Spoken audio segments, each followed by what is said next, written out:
जय हिंद दोस्तों। आपका बहुत बहुत स्वागत है हमारे YouTube चैनल एसपी नॉलेज में। दोस्तों हम लोग पढ़ने वाले हैं मैथ्स, और मैथ्स में एक चैप्टर है नंबर सिस्टम, जिसके अंदर बहुत सारी डेफिनेशंस दी होती हैं।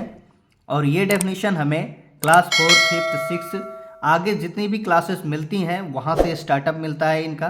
तो हमें वहाँ से स्टार्ट करके इन्हें समझना है, सीखना है। और आज इसी बेसिक तौर तरीके से हम अपना वीडियो स्टार्ट करते हैं और चलते हैं आपको लेके नंबर सिस्टम की दुनिया में। देखते हैं इसके जो बेसिक वैल्यूज़ हैं वो क्या क्या हैं, और इसके अलावा भी मैं आपको क्या जानकारी दे सकता हूँ, इस पे भी फोकस करेंगे।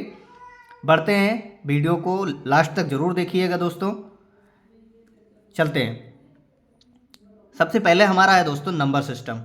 आखिर ये नंबर सिस्टम है क्या, इसके बारे में हम क्यों पढ़ रहे हैं, ये नंबर सिस्टम किस तरीके से होता है, किस चीज़ को हम नंबर सिस्टम कहते हैं, तो पढ़ते हैं इसके बारे में। नंबर सिस्टम संख्याओं को जिस पद्धति में प्रस्तुत किया जाता है उसे नंबर सिस्टम कहते हैं।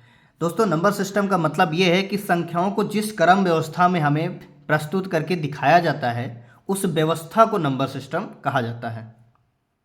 ठीक है दोस्तों, आगे चलते हैं। नेक्स्ट है हमारा रियल नंबर। सबसे पहले क्या आता है दोस्तों, रियल नंबर। रियल नंबर मतलब वास्तविक संख्याएं, और इसी वास्तविक संख्या में ही सारी संख्याएं मौजूद होती हैं। इसी संख्या से सारी की सारी संख्याएं निकलती हैं। तो जो रियल नंबर होता है, वास्तविक संख्या होती है, वो इन्फिनिटी से लेके प्लस इन्फिनिटी तक होती है। अब प्लस इन्फिनाइट क्या होता है, माइनस इन्फिनाइट क्या होता है, जो संख्याएं माइनस में दी होती हैं अनंत काल तक, और जो संख्याएं प्लस में दी होती हैं अनंत काल तक। इन सारी संख्याओं के बीच में, उस अनंत काल के बीचों बीच में जितनी भी संख्याएं आती हैं वो सारी की सारी संख्याएं रियल नंबर होती हैं।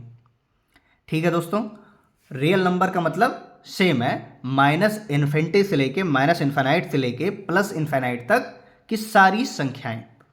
ठीक है, जैसे कि मैंने लिखा भी है, माइनस इन्फिनाइट से प्लस इन्फिनाइट तक की सभी संख्याओं को रियल नंबर कहते हैं, वास्तविक संख्या कहते हैं।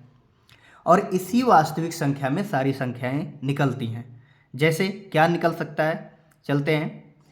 जैसे ये है इंटीजर, ये भी रियल नंबर का एक स्वरूप है, जिसको हम डेफिनेशन से तौर पे सीखते हैं कि ऐसी संख्याएं जो माइनस इन्फिनाइट से जीरो सहित प्लस इन्फिनाइट तक होती है उसे इंटीजर कहते हैं, पूर्णांक कहते हैं। पूर्णांक का मतलब चाहे वो माइनस में हो चाहे प्लस में हो, और जीरो भी एक पूर्णांक होता है, इसलिए इसे माइनस इन्फिनिटी से जीरो सहित प्लस इन्फिनिटी तक कहा गया है।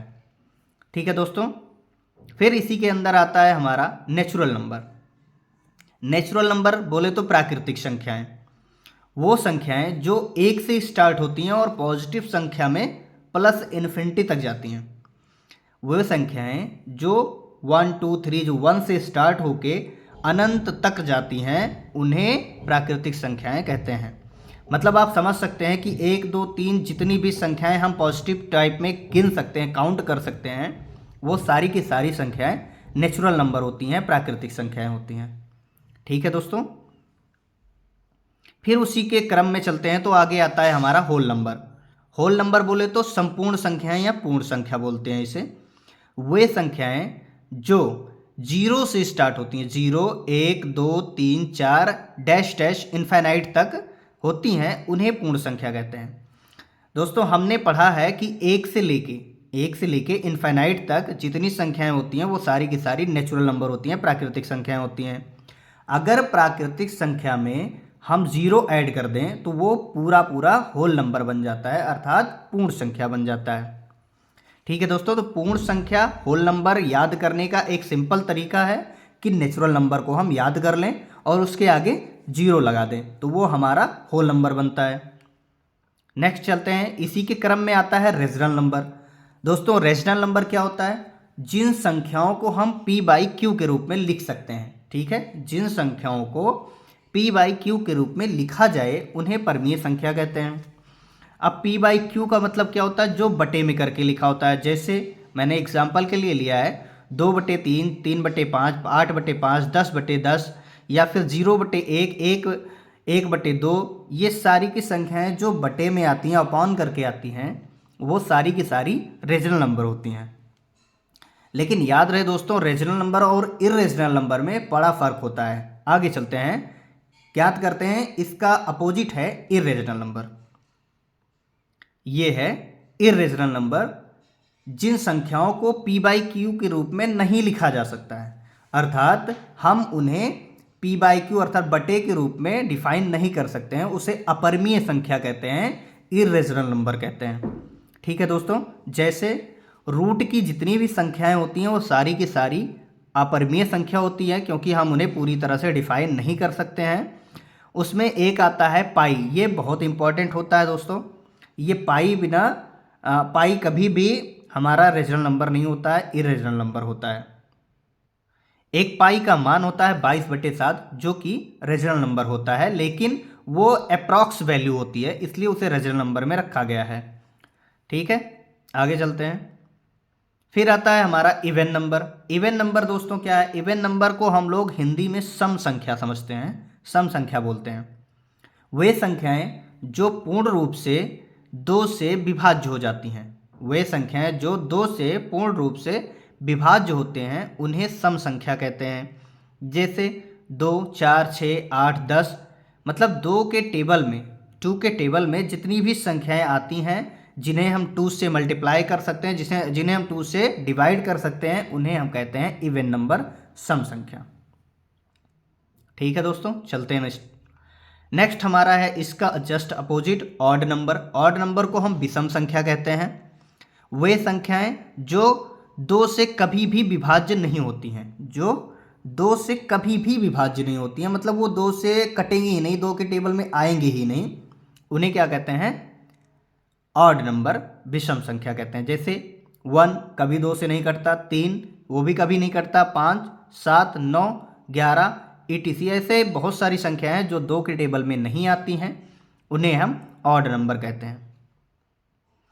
ठीक है दोस्तों, फिर चलते हैं नेक्स्ट। ये है हमारा प्राइम नंबर, अभाज्य संख्या। और अभाज्य संख्या क्या होती है? ऐसी संख्याएं जो सिर्फ 1 अर्थात 1 और स्वयं से विभाज्य हो, उसके अलावा किसी से भी ना कटे। जैसे हमारा 2 है, 2 किसी के टेबल में नहीं आता, सिर्फ 1 से कटेगा या फिर 2 के टेबल में आएगा बस, और किसी के टेबल में नहीं आता। 3 है, तो 3 हमारा खुद के टेबल में आता है, 3 1 जा 3, या फिर 1 से कटेगा, इसके अलावा किसी के टेबल में नहीं आता है। तो जो अपने आप से और वंश के टेबल में आए और अन्य किसी भी संख्या के टेबल में ना आए, वो सारी की सारी प्राइम नंबर होती हैं, अभाज्य संख्या होती हैं। ये सारे के सारे जितने भी नंबर्स लिखे हैं, ये दोस्तों किसी के भी टेबल में नहीं आते हैं, सिर्फ अपने टेबल में आते हैं। 13 किसी के टेबल में नहीं आता, सिर्फ 13 1 जा 13 होता है, अर्थात 13 के टेबल में आएगा बस। नेक्स्ट चलते हैं। नेक्स्ट है हमारा कंपोजिट नंबर। दोस्तों ये है भाज्य संख्या। क्या कहते हैं इसे? भाज्य संख्या या विभाज्य संख्या।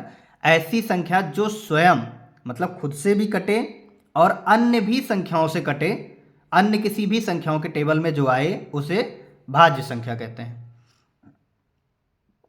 जैसे सबसे छोटी कंपोजिट नंबर क्या होती है? 4। वो 2 से भी कटता है, 1 से भी कटता है, 4 से भी कटता है। ठीक है दोस्तों। 6 है, 6 हमारा 2 से कटेगा, 1 से कटेगा, 3 के टेबल में आता है, 6 के टेबल में भी आता है, तो वो 6 के टेबल में भी आ रहा है, 2 के टेबल में भी आ रहा है, 3 के टेबल में भी आ रहा है। तो ये सारी संख्याएं जो हैं वो किसी न किसी के टेबल में आएंगी ही आएंगी, तो उन्हें कंपोजिट नंबर कहेंगे, अर्थात भाज्य संख्या कहेंगे। दोस्तों ये थी कुछ नंबर सिस्टम की हमारी बेसिक जानकारी, और आशा करता हूँ, उम्मीद करता हूँ कि आपको अच्छा लगा होगा, समझ में आया होगा। अगर वीडियो अच्छी लगे तो लास्ट तक जरूर देखें, कमेंट करें, सब्सक्राइब करें और शेयर करें। जय हिंद दोस्तों, मिलते हैं नेक्स्ट वीडियो में।